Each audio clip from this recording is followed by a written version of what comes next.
السلام عليكم ورحمة الله وبركاته. الحمد لله رب العالمين، والصلاة والسلام على أشرف الأنبياء والمرسلين سيد الأولين والآخرين محمد ابن عبد الله وعلى آله وصحبه أجمعين، أما بعد. إخواني في الدين، أعزكم الله. الحمد لله, Allah subhanahu wa ta'ala masih mempertemukan kita dalam rangka mengkaji firman-firman Allah dan memahami hadis-hadis Rasulullah sallallahu alaihi wasallam. Semoga ini merupakan awal dari hari kita hari ini, awal yang terbaik. Dan semoga Allah subhanahu wa ta'ala memberikan kita kemampuan untuk mengamalkan apa yang kita dengarkan dan kita sampaikan kepada orang lain. Ikhwani fid din, a'azzakumullah. Kita telah selesai membaca kitab 40 hadis tentang keutamaan la ilaha illallah. Sekarang insyaallah atau hari ini insyaallah kita akan memulai membaca kitab Ayyuhan Nas khairukum wa khiyarukum hadhihi sifatuhum, yang artinya adalah wahai sekalian manusia, orang-orang yang terbaik di antara kalian yang seperti inilah sifat-sifatnya. Namun sebelum kita memulai tentang pembahasan kitab ini, alangkah baiknya jika kita membaca muqaddimahnya agar kita mengetahui isi dari kitab ini dan kitab ini berbicara tentang apa. Kata Syekh di sini, ibadallah, inna mimma fatara Allah Ta'ala alaihi ibadahu annahum yajiddun wa yajtahidun fil bahthi an afdalil maladzat mimma ahallahu Allah min at-tayyibat. Di antara fitrah yang telah ditanamkan oleh Allah subhanahu wa ta'ala kepada setiap hamba-hambanya, semua manusia seperti ini. Dia muslim, dia kafir, dia saleh, dia taleh, pasti fitrahnya seperti ini, yaitu dia berusaha untuk mencari afdalil maladzat, kelezatan yang paling enak, kelezatan yang paling bagus dari yang dihalalkan oleh Allah subhanahu wa ta'ala. Kenikmatan-kenikmatan yang paling nikmat yang dihalalkan oleh Allah subhanahu wa ta'ala, seperti awsa'il buyut, rumah yang luas, makanan yang paling enak, pakaian yang paling bagus, jabatan yang paling tinggi. Tidak ada seorang pun yang tidak mencari hal ini. Semua kita mencarinya. Lalu kata Syekh, wa inna hadzal muyul mimma la yu'akhadh alaihi al-'abdu ma dama fil halal. Dan semua ini tidaklah tercela jika dicari dengan cara yang dihalalkan oleh Allah subhanahu wa ta'ala. Wa fima la yughdibul kabirul muta'al. Kemudian ini semua tidak tercela jika tidak mendatangkan kemurkaan Allah subhanahu wa ta'ala. Karena ada orang mencari yang halal sehingga dia melupakan sesuatu yang lebih penting. Dia melupakan akhiratnya. Dia melupakan bahwa dia akan ditanya oleh Allah subhanahu wa ta'ala karena sibuknya mencari yang halal itu. Lakin mimma yuhzinul qalb, akan tetapi yang membuat hati kita sedih, wa yudmi'ul ain, dan membuat kita menangis, annal katsira minna asbaha jullu hadithihi 'anid dunya wa maladzatiha. Kebanyakan kita di zaman sekarang ini, yaitu pembicaraan kita selalu berkaitan tentang dunia ini dan kenikmatan-kenikmatan yang ada di dunia ini. Ya. Bahkan ikhwani fiddin azzakumullah, sampai-sampai ketika kita mengantar jenazah, ketika kita berada di atas kuburan, masih kita berbicara tentang dunia. Ya. Padahal di bawah kita ada ratusan orang yang sedang disiksa, yang sedang menderita. Ya. Bahkan bisa jadi yang sedang disiksa di bawah kita itu adalah merupakan keluarga dekat kita atau teman dekat kita. Kita masih berbicara tentang dunia. Ya. Ini menandakan betapa kerasnya hati kita, ayolah ikhwah.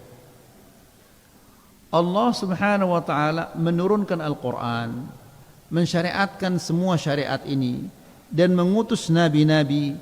Tujuannya tidak lain adalah untuk memperbaiki hati. Al-tauhid, ya, intinya adalah ikhlas, tawakal kepada Allah. Semua itu adalah di dalam hati tempatnya. Maka ikhwani fiddin azakumullah, kalau salat 5 waktu, Quran yang kita baca, ya, tauhid yang kita pelajari, tidak membuat hati kita menjadi hati yang lunak, yang tunduk kepada Allah Subhanahu wa taala, maka perlu kita tinjau kembali. Apakah tauhid kita ini sudah beres atau tidak? Ilmu yang kita pelajari selama ini bermanfaat atau tidak? Ya. Kemudian kata Syekh, wa syahawatiha wa zakharifiha ragma annaha daniyatun faniyah. Ya. Pembicaraan kita sekarang ini selalu berkisar kepada kesenangan-kesenangan dunia, perhiasan-perhiasan dunia, padahal dunia itu daniyah, rendah, faniyah, akan sirna, akan kita tinggalkan dia. Mal'unah ghaira baqiyah, terkutuk dan dia tidak kekal. Sebagaimana dikatakan oleh Nabi sallallahu alaihi wasallam, ad-dunya mal'unah, dunia ini terkutuk, tercela, dan semua yang ada di dalamnya tercela, kecuali berzikir mengingat Allah Subhanahu wa taala atau yang serupa dengannya. Walau ta'ammalna kitab rabbina wa kalam nabiyyina lawajadnahuma yahuthanina 'ala at-tasabuq wat-tanafusi fi at-ta'at wa mardati rabbil bariyat. Jika kita membaca Al-Quran dan membaca hadis-hadis Nabi sallallahu alaihi wasallam, niscaya kita akan mendapatkan kedua-duanya, yaitu Al-Quran dan Sunnah, memerintahkan kita untuk berlomba-lomba mengerjakan ketaatan, berlomba-lomba untuk meraih ridha Allah Subhanahu wa taala. Tidak ada di dalam Al-Quran perintah untuk berlomba-lomba mencari dunia. Di dalam hadis juga tidak ada yang seperti itu. Ya. Bahkan Nabi sallallahu alaihi wasallam ketika melihat seseorang yang menembokkan rumahnya, ya, Nabi sallallahu alaihi wasallam mengatakan, untuk apa engkau memperhiasi sesuatu yang engkau akan tinggalkan? Kemudian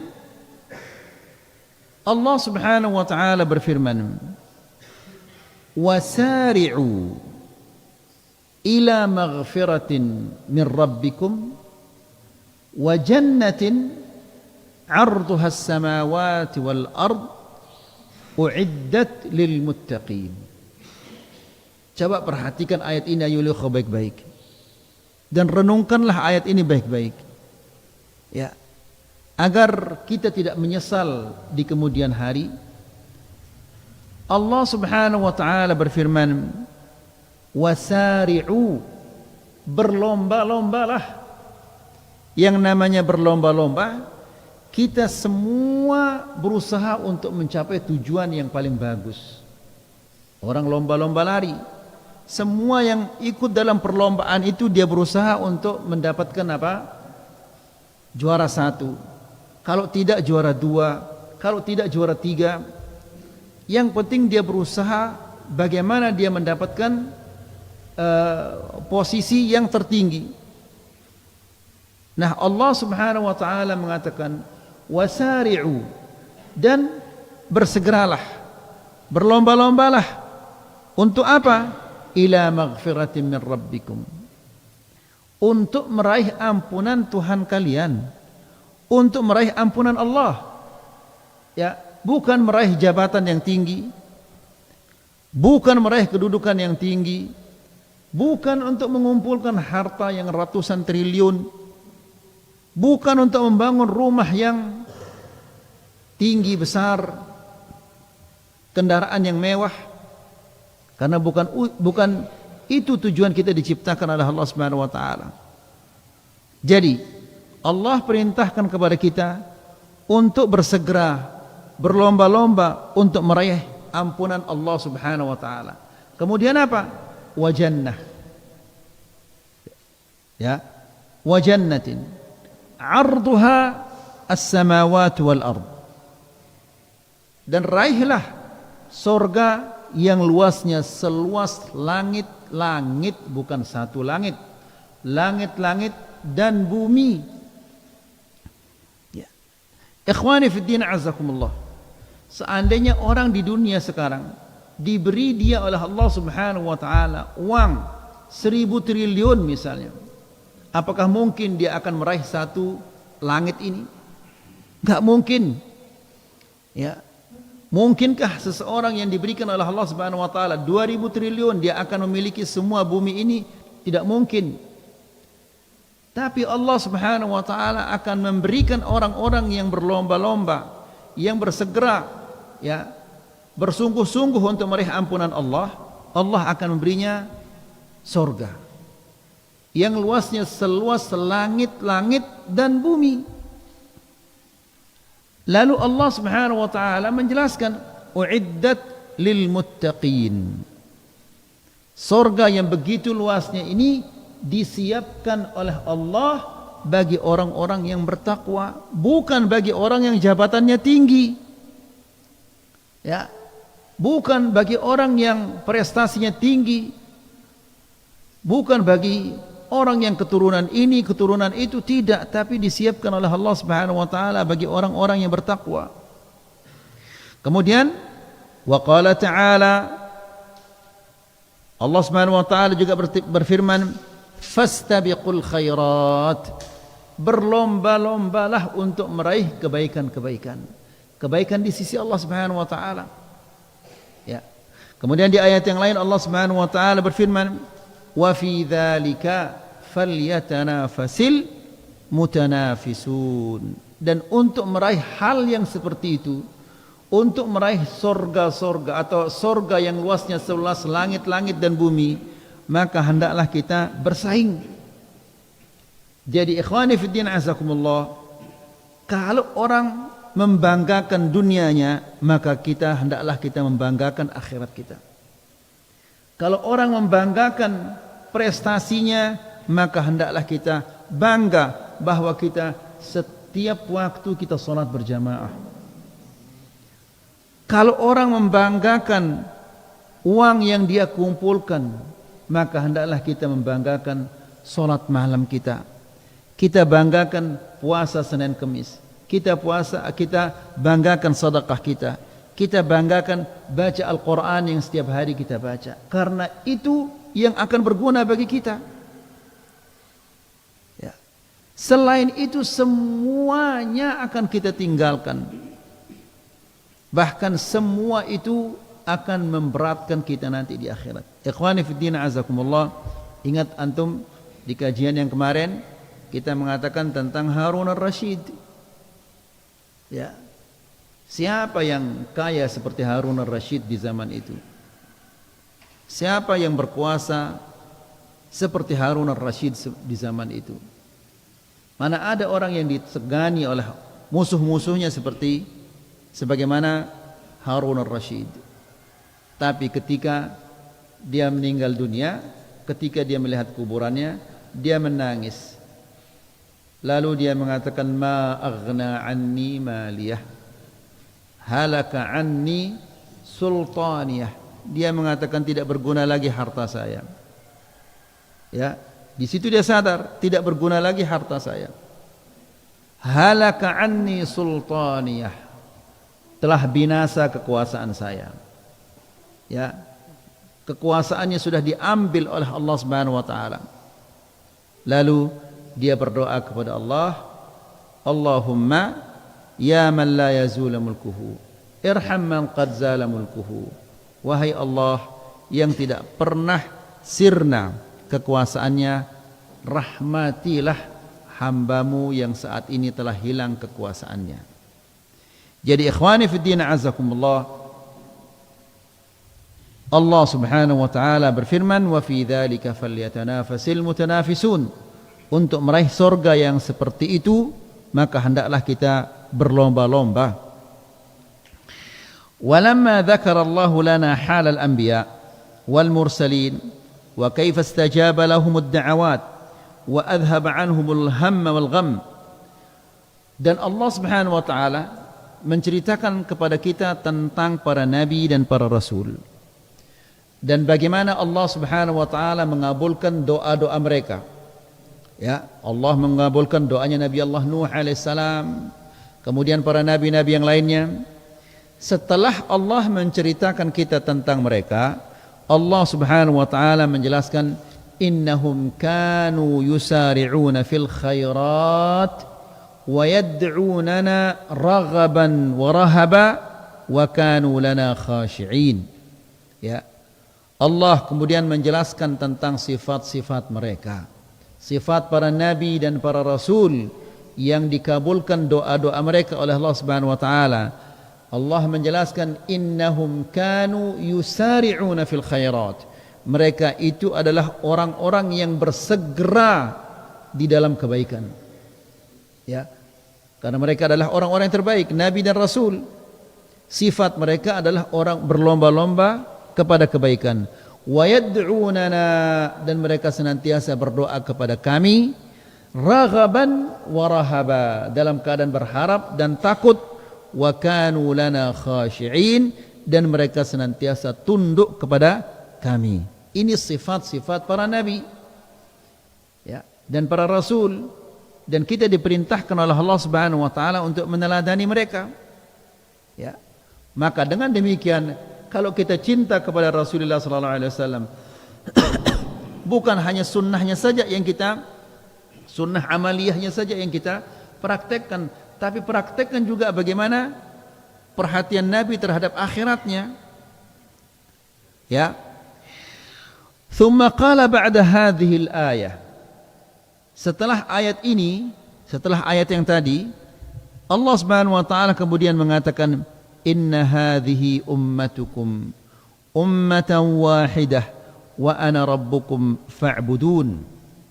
Yang artinya adalah sesungguhnya ini adalah umat kalian, umat yang satu, dan aku adalah Tuhan kalian, fa'budun, sembahlah aku. Ay haula'ir rusulil madhkurun hum ummatukum wa a'immatukum alladhina bihim ta'tamun wa bihadihim taqtadun. Rasul-rasul itu adalah pemimpin-pemimpin kalian, pemuka-pemuka kalian, maka teladanilah mereka. Teladanilah para rasul.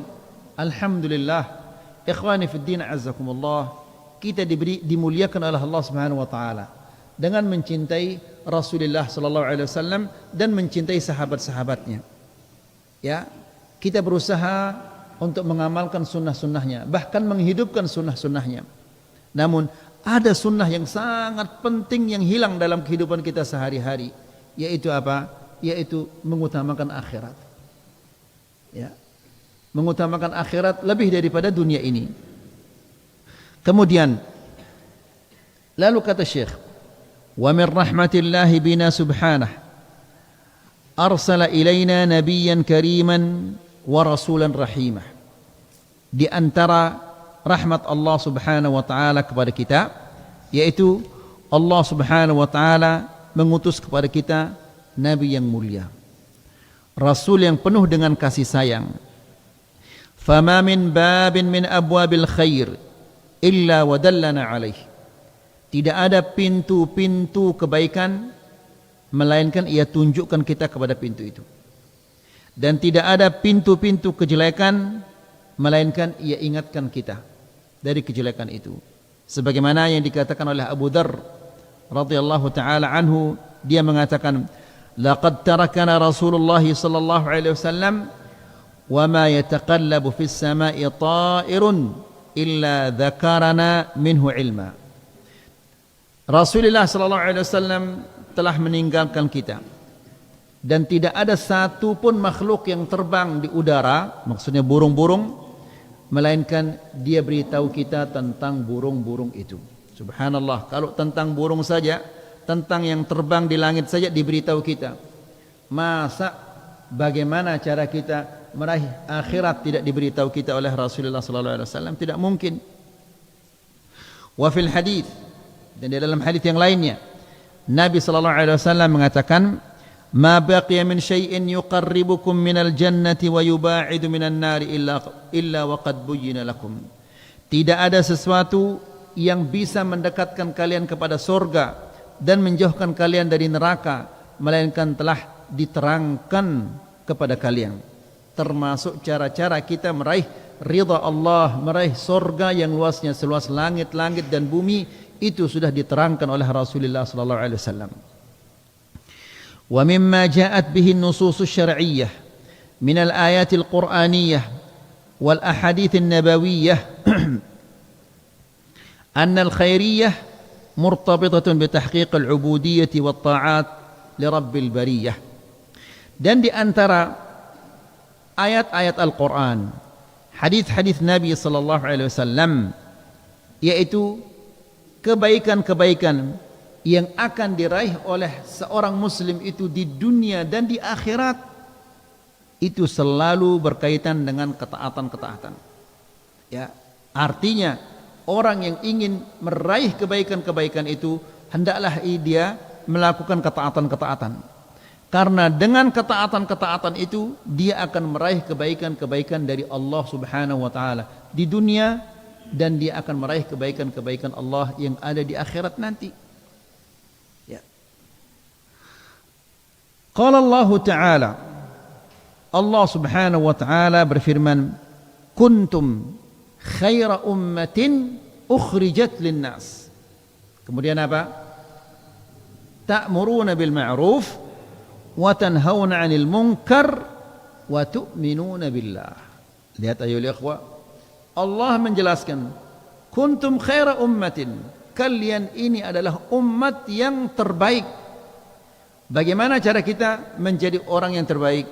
Ta'muruna bil ma'ruf wa tanhauna 'anil munkar. Kalian mengajak kepada yang ma'ruf dan mencegah dari yang munkar. Berarti kita harus mempelajari yang ma'ruf, mengetahui yang munkar.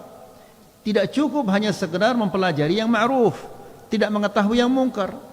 Jangan-jangan seseorang dia melakukan kemungkaran dia tidak sadar. Sebagaimana kita wajib mempelajari tauhid, juga kita wajib mempelajari apa? Kesyirikan. Jangan-jangan kita melakukan kesyirikan tanpa kita ketahui. Ya, mempelajari wudu wajib. Bagaimana cara kita berwudu harus kita tahu. Dan juga mempelajari apa yang membatalkan wudu juga wajib. Jangan-jangan kita melakukan hal-hal yang membatalkan wudu, kita mengira bahwa wudu kita belum batal. Ya.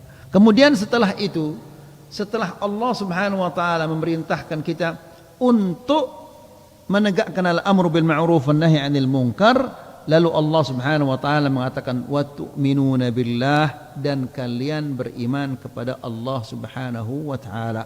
Jadi seolah-olah Allah Subhanahu wa taala mengatakan kepada kita, hendaklah kalian ikhlas, hendaklah kalian mengharapkan ridha Allah Subhanahu wa taala ketika kalian mengajak orang kepada kebaikan dan mencegah mereka dari kemungkaran-kemungkaran. Kemudian Allah Subhanahu wa taala menceritakan kita tentang Musa. Diceritakan tentang wanita yang dibantu oleh Musa alaihi salam. Allah memberinya kekuatan. Ya, Musa alaihissalam mengangkat batu yang besar karena ada dua wanita yang tidak bisa memberikan kambing mereka untuk minum saking banyaknya orang yang antrian di sumur itu. Maka Musa alaihissalam ada sudah sumur yang sudah tertimbun dengan batu yang besar. Musa datang kemudian diangkat batu itu, kemudian dia berikan dua wanita itu, dia bantu dua wanita itu untuk memberikan kambing mereka minum. Setelah itu ulanglah kedua wanita ini, lalu salah seorang di antara mereka mengatakan, wahai ayahku, sewalah dia atau angkatlah dia si fulan itu menjadi pekerjamu. Apa kata Allah Subhanahu wa taala dalam Al-Qur'an? Qalat ihdahuma, salah satu di antara dua wanita itu mengatakan, ya abati, wahai ayahku, istajirhu, jadikanlah dia pekerjamu, orang itu. Kenapa? Inna khaira man istajartal qawiyul amin, karena sesungguhnya pekerja yang baik yang engkau akan angkat ini, dia adalah orangnya kuat dan juga amin, jujur. Ya, tidak pernah dilupakan sisi agama itu. Qawi, kuat, ini sisi dunia. Amin, ini dia jujur berhubungan dengan Allah Subhanahu wa taala. Demikian juga Nabi sallallahu alaihi wasallam mengajarkan kepada kita, memberikan kita kaidah ketika anak kita dilamar, anak perempuan kita dilamar oleh seorang laki-laki. Apa kata Rasulullah sallallahu alaihi wasallam? Idza khataba ilaikum man tardawna dinahu wa khuluquhu fazawwijuhu illa taf'alu takun fitnatun fil ardi wa fasadun 'arid. Kata Rasulullah sallallahu alaihi wasallam, apabila ada seseorang yang melamar anak perempuan kalian, tardawna dinahu, kalian redai agamanya, kalian tahu agamanya bagus, taat kepada Allah Subhanahu wa taala, wa khuluquhu, kedua akhlaknya bagus, fazawwijuh, nikahkanlah dia. Jangan lihat apa jabatannya, sudah jadi pegawai negeri atau tidak, sudah jadi ini atau tidak, sudah jadi ini atau tidak.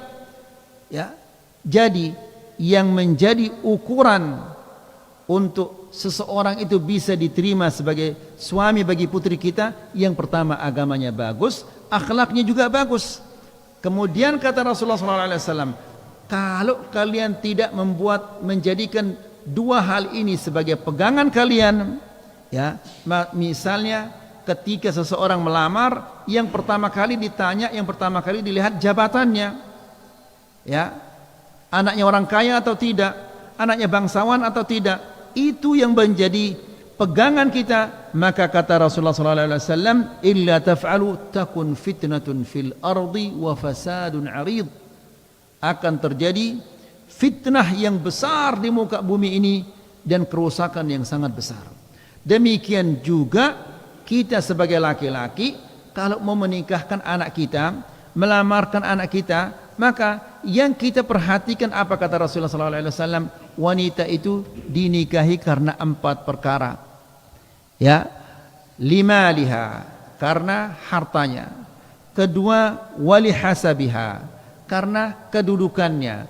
Wali jamaliha, wali diniha, karena kecantikannya, karena agamanya. Fadhfar bidzatid din taribat yadak, maka raihlah yang beragama, raihlah perempuan yang memiliki pengetahuan agama, yang taat kepada Allah, taribat yadak, engkau akan beruntung.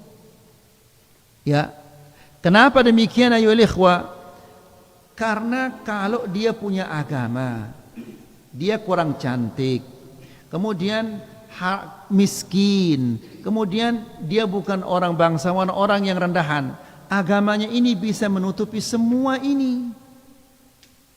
Ya, agamanya itu bisa menutupi kekurangan kecantikannya, kekurangan hartanya, kekurangan keturunannya, tertutup semua. Tapi kalau dia tidak punya agama, yang 3 ini tidak bisa menutupinya. Kalau dia tidak punya agama, tidak punya akhlak, maka dia, meskipun dia adalah orang yang kaya raya, maka dia akan rendahkan selalu suaminya. lihat siapa kamu, lihat siapa saya. Demikian juga kalau dia tidak punya agama tapi dia cantik, maka dia akan selalu bertengkar dengan suaminya dan mengatakan, ayo cerai saya. Masih ada ratusan orang yang mau menikah dengan saya. Kalau dia anaknya bangsawan misalnya, ya, lalu setiap hari dia akan mengatakan kepada istrinya, kamu ini anaknya siapa? Saya anaknya siapa? Ya, maka dengan demikian rumah tangga mereka akan berantakan jadinya. Setiap hari mereka akan bertengkar terus karena yang wanita, sang istri merasa dirinya lebih tinggi daripada suaminya. Ini bertentangan dengan firman Allah yang mengatakan ar-rijalu qawwamuna 'alan nisa. Jadi ikhwani fi din azakumullah, di sini juga kita diperintahkan oleh Allah Subhanahu wa taala orang-orang yang memiliki sifat, yaitu berpegang dengan agamanya dan memiliki akhlak yang mulia. Inilah muqaddimah yang bisa kita sampaikan tentang kitab ini. Insyaallah di kajian yang berikutnya kita akan mulai memasuki sifat-sifat orang-orang yang terbaik itu yang bagaimana. Wallahu taala a'la wa alam.